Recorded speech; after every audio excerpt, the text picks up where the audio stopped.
લક્ષ્ય ન્યૂઝ, એક નજર, એક લક્ષ્ય.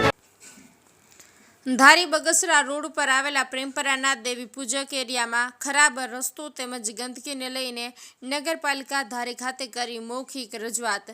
ધારી બગસરા રોડ ઉપર આવેલા દેવી પૂજક એરિયામાં છેલ્લા ઘણા સમયથી બીમાર રોડ તેમજ ગંદકીનો પ્રશ્ન હવે અસહનીય થઈ રહ્યો છે. ત્યાં રહેતા સ્થાનિકો માટે આ પ્રશ્ન એ જટિલ સમસ્યા સમાન બની અને સાબિત થયો છે. દેવી પૂજક એરિયામાં ગંદકીનું ભયંકર સામ્રાજ્ય જોવા મળી રહ્યું છે. સાથે ત્યાં નગરપાલિકાના કાર્યક્ષેત્રમાં આવતા રસ્તાઓ પણ અત્યંત બિસ્માર હાલતમાં જોવા મળી રહ્યા છે.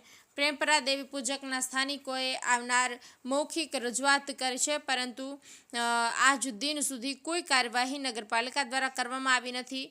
પ્રેમપરા દેવી પૂજક એરિયાના સ્થાનિકોની મુખ્ય માગણી છે કે તાત્કાલિક અસરથી નગરપાલિકા દ્વારા ગંદકી દૂર કરવા માટે કોઈ કાર્યવાહી કરે, તેમજ જે રસ્તાઓ ખરાબ થઈ ગયા છે તેને રિપેર કરાવી આપે તેવી માંગ ઉઠવા પામી છે. ટીનુભાઈ લલિયા, ધારી.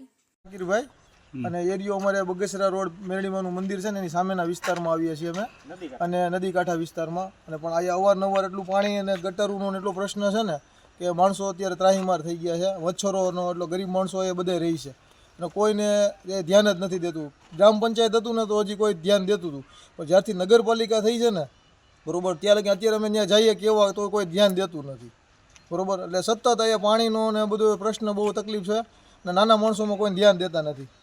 અને અહીંયા મચ્છરનો એટલો ત્રાસ છે કે અવારનવાર માણસોને બધે બીમાર જ રહી છે આ બાજુમાં. એટલે એનું તમે તાત્કાલિક નિવારણ કરો તો સારું ને, કા નગરપાલિકા બની જાય વ્યવસ્થિત, ચૂંટણી થઈ જાય તો કાકાનો નિકાલ આવે. પણ આનો અત્યારે કોઈક નિકાલ કરવાનો રજૂઆત કરીએ છીએ અમે સરકારને. તમે ત્યાં જાઓ તો તમને શું કહે છે? ત્યાં જઈએ તો બસ કે નગરપાલિકાની ચૂંટણી છે, અત્યારે કોઈ જવાબ જ નથી આપતું કે ચૂંટણી આવ્યા પછી કંઈક કામ થશે. કે અત્યારે કોઈ માણસો નથી ને કાંઈ નથી એમ કીધે રાખે છે. તમે એક વાર રજૂઆત કરેલી? એકવાર કરેલી, 2 વાર કરેલી, પછી બીજા માણસો વતન જતા હોય, મેં વતન રજૂઆત કરેલી, પણ હવે કોઈ ધ્યાન દેતું નથી અહીંયા. કારણ કે નગરપાલિકા બની નથી ને છે કે નથી કાંઈ ખબર જ નથી પડતી અત્યારે. બરાબર.